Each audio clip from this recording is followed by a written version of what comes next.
தமிழ் மக்களுக்கு வணக்கம்.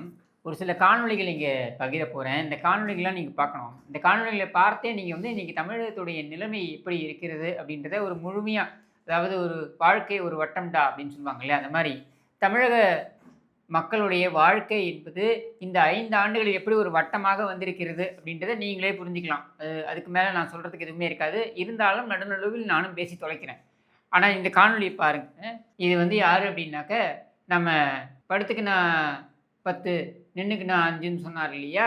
அந்த பொன்முடியுடைய மகன், திருவாளர் தெய்வசிகாமணி. அவன் நிற்கிறான் பாருங்க. எரும மாடு மாரி நின்னுக்கிட்டு, அவன் தோரணைய பாருங்க. அதாவது இவன் மன்னர் பரம்பரையாம். அவன் அப்படி நிற்கிறானாம். அவங்க பாவம் பாவப்பட்ட மக்கள்.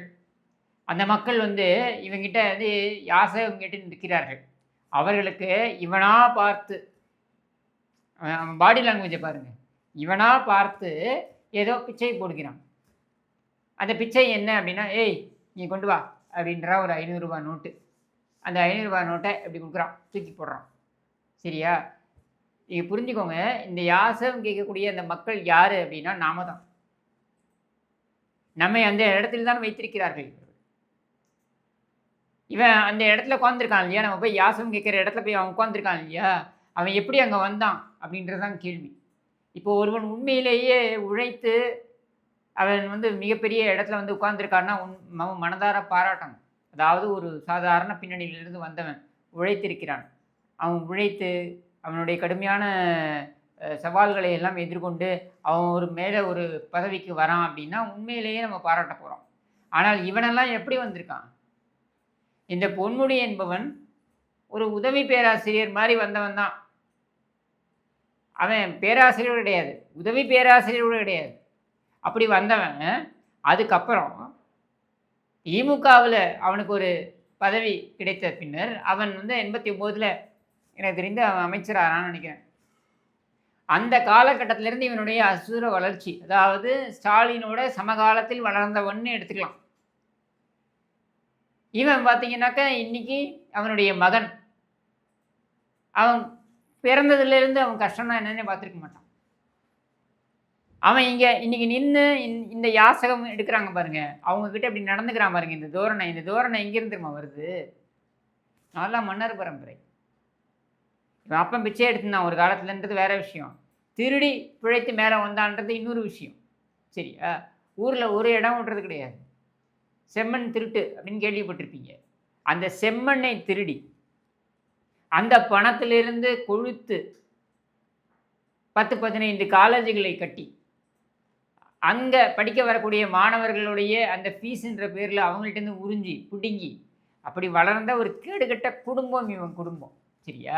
இப்படியான ஒரு குடும்பத்தில் பிறந்துக்கிட்டே இவன் என்ன தோரணையில் அவன் அப்படி ஹேண்டில் பண்ணுறான் பார்த்தீங்களா? இந்த செம்மண் என்பது என்ன? கனிம வளம், மக்களுடைய வளம், உங்களோடது, என்னோடது, நம்ம எல்லாருக்கும் சொந்தமானது. அரசாங்கம் ஒரு கொள்கையை கொண்டு வந்தது. என்ன தெரியுமா? கனிம வளங்கள் நாட்டு மக்களுக்கு சொந்தமானது. நாட்டு மக்களின் வளர்ச்சிக்காக, பொருளாதார வளர்ச்சி, அது மட்டும் இல்லாமல் கட்டமைப்பு வளர்ச்சி, இது மாதிரி கட்டுமானங்கள் வளர்ச்சி, இது மாதிரியான விஷயங்களுக்காக இதையெல்லாம் நாம் பயன்படுத்தி கொள்ளலாம் அப்படின்னு சொல்லி ஒரு சட்டத்தை கொண்டு வந்தது, ஒரு கொள்கை முடிவை கொண்டு வந்தது. அந்த கொள்கை முடிவின் அடிப்படையில் இந்த கனிம வளங்கள் எல்லாம், அது மண்ணாக இருக்கட்டும், மலையாக இருக்கட்டும், கல்லாக இருக்கட்டும், பாறையாக இருக்கட்டும், இது எல்லாமே அல்லது வேறு சில கனிம வளங்களாக இருக்கட்டும், இது எல்லாமே பயன்படுத்தப்படுகின்றன. இதோடைய நோக்கம் என்னென்னா, அந்த சுற்று வட்டாரத்தில் இருக்கக்கூடிய மக்கள் பயன்பெறுவார்கள் அப்படின்றது அதனுடைய நோக்கம். பொருளாதார ரீதியாக அது வளர்ச்சி அடையும் அப்படின்னு சொல்லிட்டு அது நடந்திருக்கா? இங்கே 4, 5 கான்ட்ராக்டர்களை வைத்து இந்த 4, 5 கான்ட்ராக்டர்கள் கோடிக்கணக்கில் சம்பாதிப்பதற்கு, அவர்கள் கோடிக்கணக்கில் முன்பணமாகவே கொண்டு போய் கோடிக்கணக்கில் கப்பம் கட்டுவதற்கும் தான் இது பயன்பட்டு இருக்கிறது. அப்போ இந்த மக்கள், அன்றைக்கி யாசகம் கேட்குற அந்த மக்கள் இருக்காங்க பாரு, அந்த 2 அப்பாவி வயதானவரும் அவருடைய மகளோ யாரோ பேத்தியோ யாரோ ஒருத்தங்க கூட்டு போய் நிற்கிறாரு பாருங்க, அவருக்கு சொந்தமான பணங்க அது. இவன் நிற்கிறான் பாருங்க, இப்படி தோரணையாக அப்படி நின்று பேசுகிறான் பாருங்க. இந்த திமிரு அவருக்கு இருந்திருக்க வேண்டும். இப்போ தேர்தல் வர சமயத்தில் கூட அந்த திமிரு குறையில பார்த்தீங்களா? ஏன்னா இவர்களை யார் கேள்வி கேட்க முடியும்? நாங்கள் பணத்தை கொடுத்து உங்கள் வாய்களை எல்லாம் அடைத்து விடுவோம். இந்த ரூ. 500 கொடுக்குறான் பாருங்க, அந்த மாதிரி கொடுக்கப்பட்டது தான் அந்த ரூ. 5000. இப்படி கொடுத்து நாங்கள் உங்கள் வாய்களை அடைத்திடுவோம்ன்ற திமிரு தான் அந்த பாடி லாங்குவேஜ் அப்படி வருது. அந்த ஏகத்தாளம் அப்படி வருது. நம்முடைய பணத்தை சுரண்டி 5000 கோடி 10,000 கோடி என்று இவன் சொத்துக்களை சேர்த்து வைத்துக்கொண்டு இவனுடைய உதவாக்கரை மகனை வைத்து நமக்கே 500 ரூபாய் பிச்சை போடுறான்னா இதை விட கேவலம் ஏதாவது இருக்க முடியுமா? இந்த கேவலங்கள் இங்கே நடந்து கொண்டிருக்கின்றன அப்படின்றத பட்டவர்த்தனமாக உங்கள் முன்னாடி கொண்டு வருகிறேன். இது நடந்து கொண்டிருக்கின்ற இதே தருணத்தில் கனிம வளங்கள் எப்படி திருடு போகின்றன தமிழ்நாட்டில் அப்படின்றதுக்கு அடுத்த காணொளி. இந்த குவாரி எப்படி இருக்குன்னு பாருங்கள். நான் ஒன்று சொல்கிறேன். இந்த ஊர் வந்து நல்ல ஒரு வானம் பார்த்த பூமி, விவசாயம் நடந்துகிட்டு இருந்த ஊர்.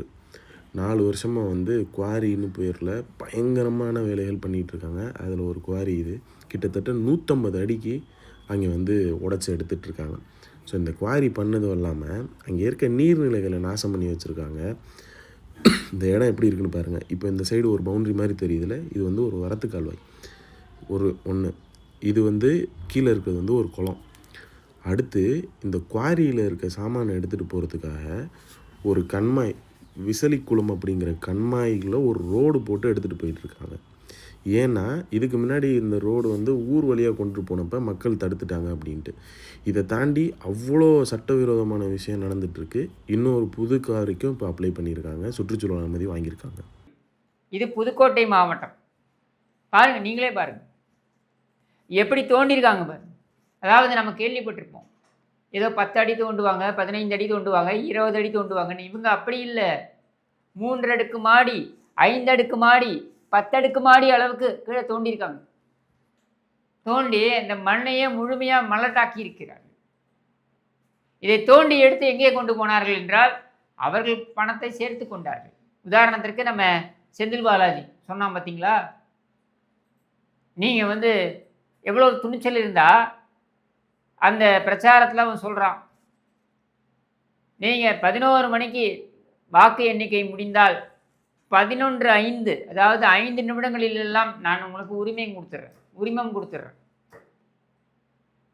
ஃப்ரீ ஃபார் ஆல், நீ எவ்வளோ வேணாலும் மண் அளிக்கலாம், யாரும் நாங்கள் கேள்வி கேட்க மாட்டோம்.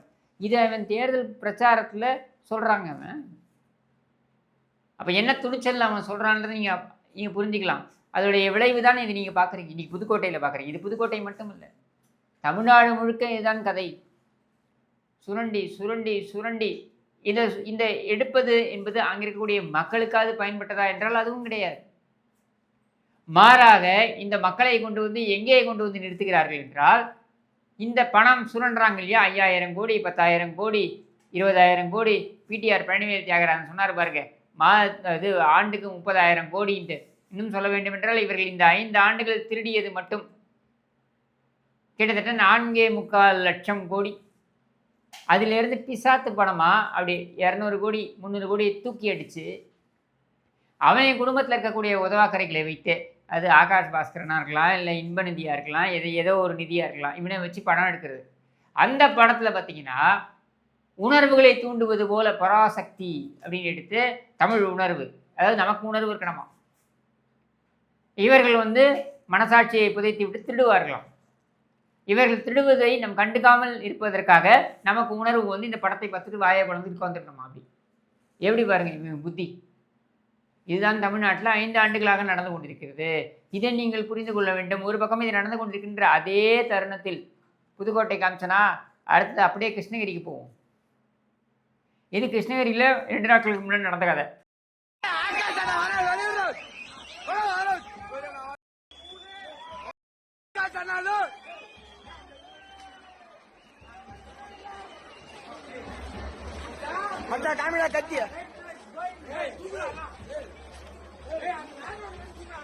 எப்படி இந்த இளைஞர்கள் எப்படி பாழாக்கப்படுகிறார்கள் பாருங்கள்.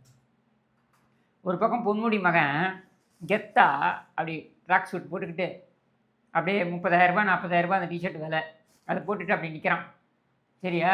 இன்னொரு பக்கம் இந்த இளைஞர்கள் அவன் வயது ஒத்த இல்லை அவனுடைய வயதுக்கு ஒரு 5 வயது கம்மியாக இருக்கக்கூடிய இளைஞர்கள் இவங்க எப்படி சுற்றுறாங்க பாருங்கள். தறிக்கிட்டு போய் சுற்றுக்கிறார்கள், கஞ்சாவில் சுற்றுக்கிறார்கள். இந்த வீடியோவும் பாருங்கள், தெரிஞ்சுக்கணும் தமிழ்நாடு எங்கே சென்று கொண்டிருக்கிறது என்பதனை நீங்கள் தெரிந்து கொள்ளுங்கள். இது மானாவாரியாக தமிழ்நாடு முழுக்க நடந்து கொண்டிருக்கிறது. தட்டி கேட்பதற்கு ஆளே கிடையாது. ஏன்னா இவர்களுடைய குடும்பத்தில் சமீபத்தில் முதலமைச்சருடைய குடும்பத்தில் ஒருவருக்கும் இதே மாதிரி பழக்கத்தினால பிரச்சனை ஏற்பட்டது. அந்த பிரச்சனையை தீர்ப்பதற்கு அவர் மிகப்பெரிய மருத்துவமனைகளெல்லாம் சிகிச்சையை பெற்றுக்கொண்டு அதுக்கப்புறம் அமெரிக்காவில் போய் அமெரிக்காவில் மிகப்பெரிய சிகிச்சையை பெற்றுக்கொண்டு இன்றைக்கு வந்திருக்கிறார். அதற்கு கோடிக்கணக்கான பணத்தை அவர்கள் செலவழித்தார்கள். திருட்டு பணம் அவன்கிட்ட இருக்கு, நம்ம வீட்டு பிள்ளைங்கள்ட்ட இருக்கா? நம்ம வீட்டு பிள்ளைங்களை மீட்க முடியுமா? இப்படி தறிகட்டு சுத்துற பிள்ளைங்களை மீட்க முடியுமா? இதான் இன்னைக்கு தமிழ்நாட்டுடைய நிலைமை. அப்படியே இது நடந்து கொண்டிருக்கின்ற அடுத்த இடத்துக்கு கொண்டு போவோமா? கமுதி. கமுதியில் இன்றைக்கு நடந்த சம்பவம் இதையும் பாருங்க.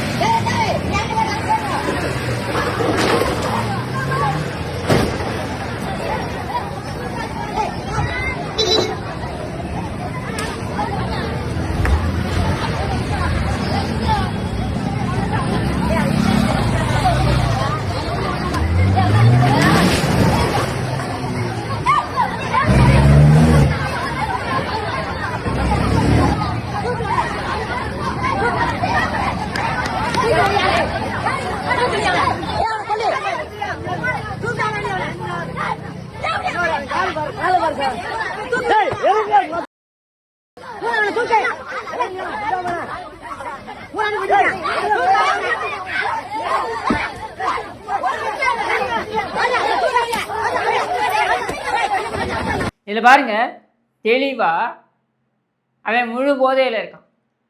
அவன் போதையில இருந்து அவன் அங்கே இருக்கிற அத்தனையும் சேதப்படுத்தியிருக்கான். சுற்று வட்டாரத்தில் இருக்கிற அத்தனையும் சேதப்படுத்தியிருக்கான். அத்தனை பேரையும் தாக்கியிருக்கான். இதில் பல பேருக்கு கால் உடைஞ்சிருக்கிறது. ஒருத்தர் பாவம் பாருங்க, அந்த வீடியோலேயே பாருங்க, ஒருத்தர் பாவம் நொண்டிக்கிட்டே போவார் பாருங்க, அவர் கால் உடஞ்சிருக்கு. அவர் வண்டி பாதிக்கப்பட்டிருக்கு, அந்த வண்டியிலேயே அவர் காலும் உடஞ்சிருக்கு. போய் அடிக்கிறார். இதில் சந்தடி சாக்கில் ஒரு மேட்டர் நடக்குது, அதையும் பாருங்க. அது என்னன்னா, அது நடுவில் போயிட்டு அந்த காவல்துறை அதிகாரி வேடிக்கை பார்த்துக்கிட்டு இருக்காப்புல. எதுவும் பண்ண முடியல. காவல்துறையை அவன் மதிக்கிறான் இன்னைக்கு. வேடிக்கை பார்த்துக்கிட்டு இருக்காப்புல. இது நடந்துகிட்டே இருக்கும் பொழுது கருப்பு சட்டையை போட்டு ஒருத்தவங்க உள்ள என்ட்ரி ஆகிறான். கருப்பு சட்டை நாம் தெரிஞ்சுக்க வேண்டாமா? அங்கே வேலையை காட்டுவதற்கு திமுக காரன் ஆஜராயிட்டான் அப்படின்ட்டு அவன் பாருங்க அப்படியே போகிற மாதிரி பஸ்ஸாக போய் செயினை பிடிக்கிட்டு விட்டான். என்ன, இதாங்க தமிழ்நாடு. இதுதான் இன்றைக்கு தமிழ்நாட்டுடைய நிலைமை. இப்படியான நிலைமையைத்தான் கொண்டு வந்து இந்த ஸ்டாலின் நிறுத்தியிருக்கிறார்.